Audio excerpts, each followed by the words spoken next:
Welcome back to Business Boone, a product of the Boone County Chamber and hosted by Deep In Talent Strategies. I'm Shauna Lake. And I'm Lauren Byram. And today we are joined by Kelli Dennis, who is the Career Engagement Coordinator for the Lebanon High School and Community Schools.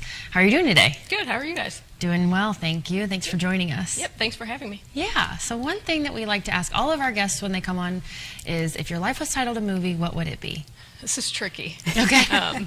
I'm glad I got a forewarning on this question. Because every season in life is different. So I was trying to think of what would that title be, and I thought, well, at this point in my life, it could have been this. At this point in my life, it could have been this. So I think looking over the course of my life, my career, my personal life, I would say Roots. Oh, interesting. Would be the name of my my movie title. I think no matter what I do, I always try to get back to what's important to me. So not necessarily just roots from where I am, but kind of who I am. So my career, when things get stressful or when things are going smooth, always just staying true to what I believe is right, being kind, working hard, those types of things. So. I like that a lot. That's one of my favorite answers so far. Oh, yay. So, thank you, Kelli. I'm really glad you're here. I'm excited to learn more about you and learn more about the corporation's investment in career engagement. Before we dive in, can you just tell us a little bit more about you and your background? Yeah, absolutely. So I'm in my 17th year of education. I went to Ball State University. We all did, yeah. From there, I relocated to Indianapolis area. I'm from up by Chicago, but in Indiana. So I relocated down this area, spent some time at Tri-West High School, Plainfield High School, and Brownsburg High School. And then I ended up in this role here at Lebanon, which has been awesome. I was hired as a part-time teacher and part-time doing career engagement. And with just some shifts in staffing at the high school, I became the career engagement coordinator here. That's awesome. Nice. So can you kind of tell us a little bit about what your role looks like from day to day, and how does it really intersect with what's going on at like Lebanon High School and the other schools? Absolutely. So the day-to-day is a little bit different. It depends on where we are in the school year, so I can kind of take you through what the school year looks like. Yeah, that'd be great. I'll start with the beginning of the school year. At that point, we've already had all of our students placed as far as where they're going to be interning for the most part. So at the very beginning of the school year, we meet as a group, we go over expectations, rules, all those types of things. And then our students are finally out and they get out into their internships. So that takes a month or so to get everything in line, paperwork, making sure businesses and companies are ready for our interns, and making sure our interns are as well ready to go out into the community. Once they're out, we just start checking on them. So I have a coworker that works with me, Evan Stambaugh. Him and I go out and do visits throughout the semester. So we'll spend a lot of our time, the day-to-day is in and out of the high school. With that being said, we also do college and career fair in the fall, so we organize that, which takes up a chunk of our time. Usually in October, November is when that is going on. So during that period of time, we're spending time in our office kind of prepping for that. Right now, we're starting to get busy, so we're late January, early February, students start scheduling. So right now we have juniors applying to be in our program as seniors for next year. So actually this week we're trying to finish up our visits. So after the semester, we always go out and visit our interns again, make sure things are off to a smooth start for second semester. And then we'll start pulling in those juniors that have applied to be in our program. So they're applying to be an intern in their senior year. So we'll start with those meetings. Those usually take a month or so as well. Right now we have close to 100 students that have applied. So they go through interviews? It's interview and meeting. Yeah. So we pull discipline, attendance record, and then we look at their overall GPA. When we pull them in, we also collect information on what they're involved in at school, what they want to do for a living, all those types of things. So when we pull them into our office, we are just interviewing them, seeing what kind of student they seem like. If we do see a red flag in their discipline or attendance, we'll address it and just ask, what's the reasoning for this? Yeah. How can we trust? If you've been in some disciplinary or you had some disciplinary issues going on at school, what can you tell me and how can I trust you go out in the community. Yeah. Attendance is a huge one. If a student struggles to be at school on just a regular, as a junior, how are we going to trust that they're getting to their internship when they should be? So we address some of those issues as well, but then we're really trying to get to know what's the student looking to do post-secondary. From that point, once we have all of our 100 or so meetings done, we start I would say we play matchmaker. So we have students that want to go to different areas. We start looking at our list of partners and see how we can match students up to the best of our ability. Yeah. With the best placement site for them. Do they go all day, or is it like half day, every day? So we are on block schedule. We have a Okay. black and gold schedule. So each student has 4 classes each day. Okay. Our internship takes up 2 courses out of their full 8-period schedule. Okay. So they're gone for a half a day every other school day.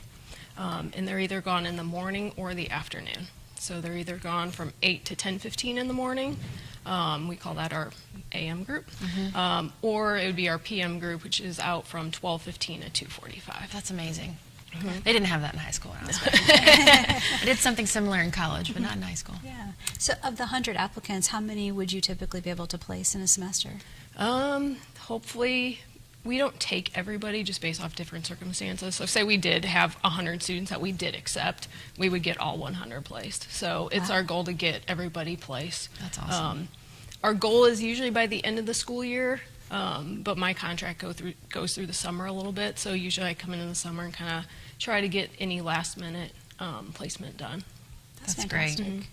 You mentioned the interns, and you mentioned getting them ready for the experience. How do you kind of holistically define career readiness in your program?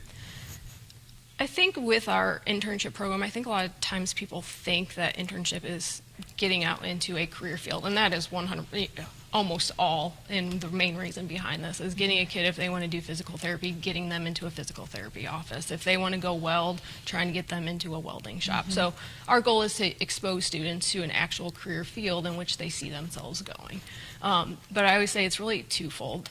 The other big part, and this is almost more important for me, is also those general life skills and workplace skills that they're picking up while they're at those places. Absolutely. So it's great they're getting that exposure to a career, but also through a different avenue, not just parents and school telling them what they need to do, but hopefully our mentors are serving as that and helping to teach those kids workplace skills like being on time and communication, being on time, communication skills and problem solving and teamwork and all those other aspects that are really important for anybody in a career field.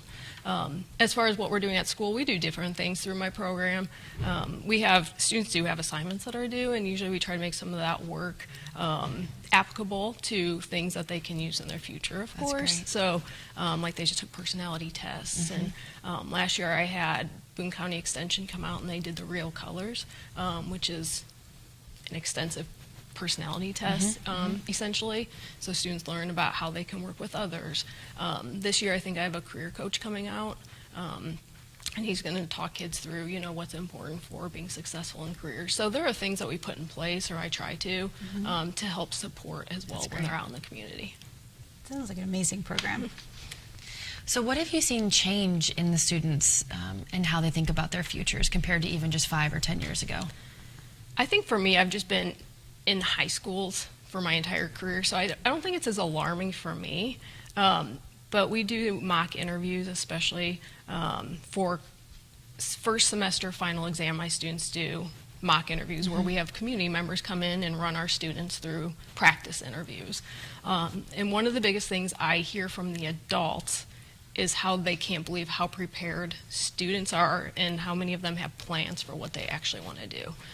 So I think for students nowadays, they are constantly learning about careers. It's constantly being put in front of them.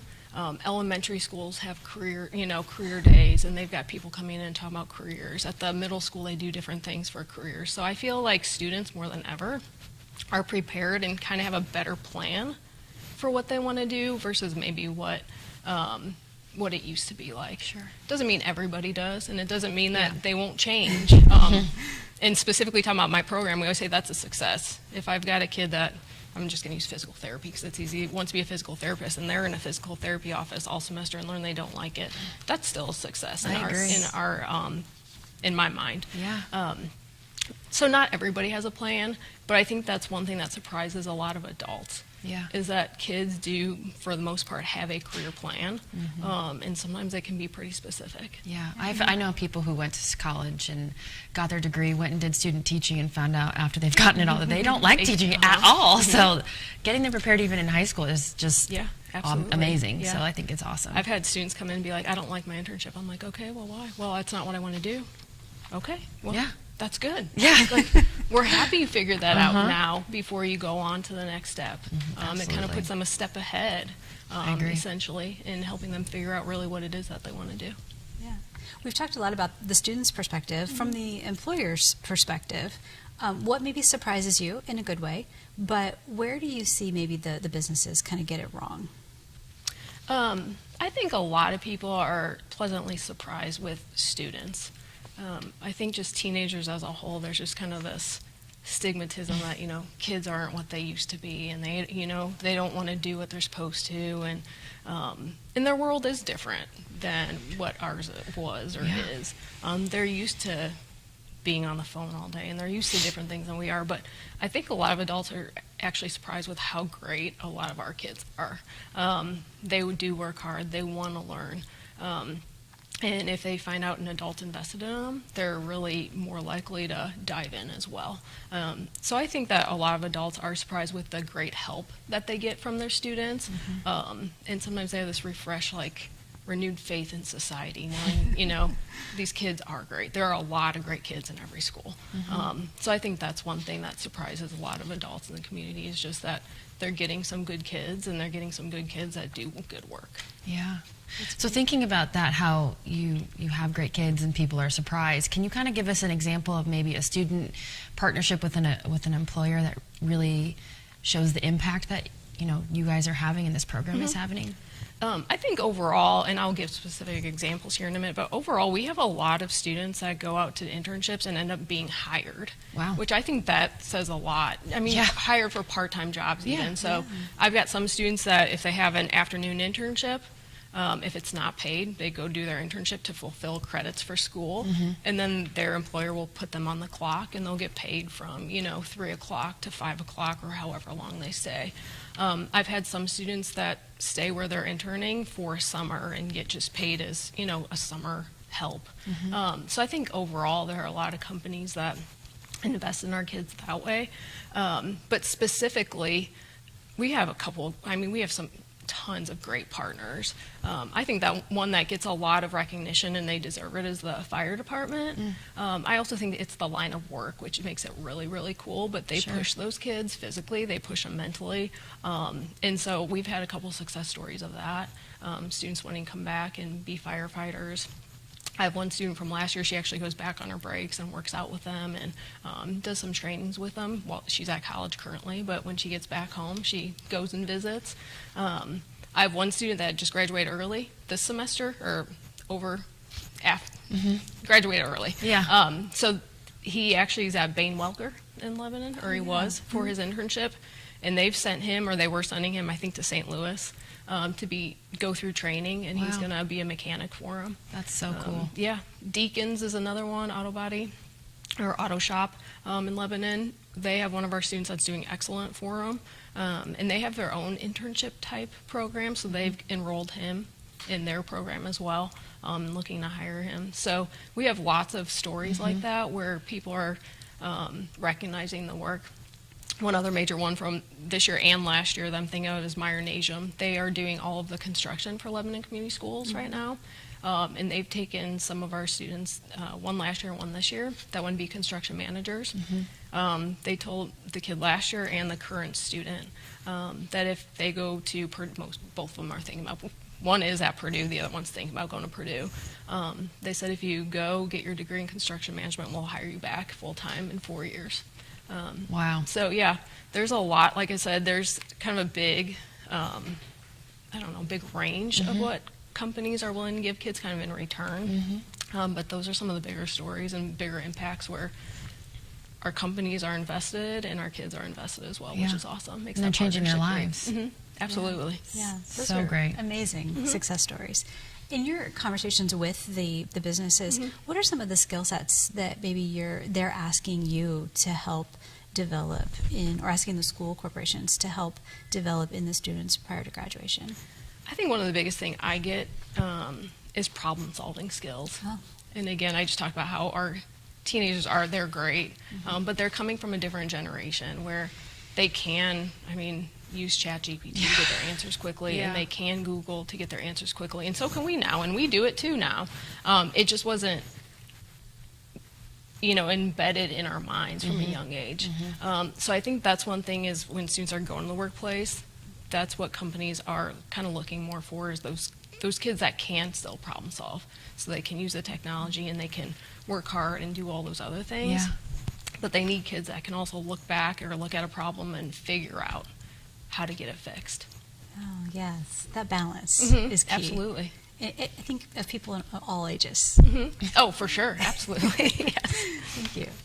So for business owners listening, what can they do, or how can they get involved? What can they do to reach out to you, to maybe, if they don't know where to start, what would be some advice? I think the biggest thing is just find me on the website, on our school website. Okay. We've done some new things to our website, so we don't have a specific career area right now I'd guide you to. But for sure, just go to the website. My email is there, or call the school and just ask for me, and they'll transfer them to my office. So I'm always more than happy to meet with new partners. I usually go to them because it gives me a chance to see what the environment would look like for the student. So if I had a new business say, hey, we heard about you, we'd like to get involved, what do we do? Usually I set up a meeting, and like I said, I'd like to go to the company. Yeah. Because it does give me a better idea of what it looks like, what the feel of the company is, so that we can hopefully make that best match with a student. Absolutely. But we sit down and go through kind of what the business needs to know if they're really looking to host one of our students. So website for my contact information, or just call the high school, and I'd be happy to answer any questions. What is the website, if you wouldn't mind me asking? Lebanon Community School Corporation, I don't know. Okay. we can tag it in. Yes, Thank you. That's Yep, great. we'll edit that part. I bet it ends with .edu. Yeah. That's my contribution. Kelli, we always like to end our conversations with asking our guests, what's something you know now that you wish you had known earlier in your career? I think early in my career, I thought that contentment was good, or made me feel good. It made me feel like, okay, I was, in my mind, successful at what I was doing. I was comfortable with what I was doing. But I didn't realize until later in my career that actually making a move sometimes, or changing location of a job, or taking a new title, sometimes that stress and sometimes that nervousness actually drives you to do a little bit better, or dig a little deeper, and grow as a professional. So I'd say just at the beginning of my career, I just was comfortable, and I thought that's where I wanted to be. But I've really learned through some moves for different reasons that really taking on new challenges was what is good for me at times. I think that's great advice, and that's really relevant to the work that you're doing with Absolutely. the students to help them see that too. Yeah. Thank you. Thank you so much for being with us, Thank Kelli. This you. was a Yes. great conversation. It really was. Thank you. Good. And we will be back with more insightful conversations. Until then, continue leading.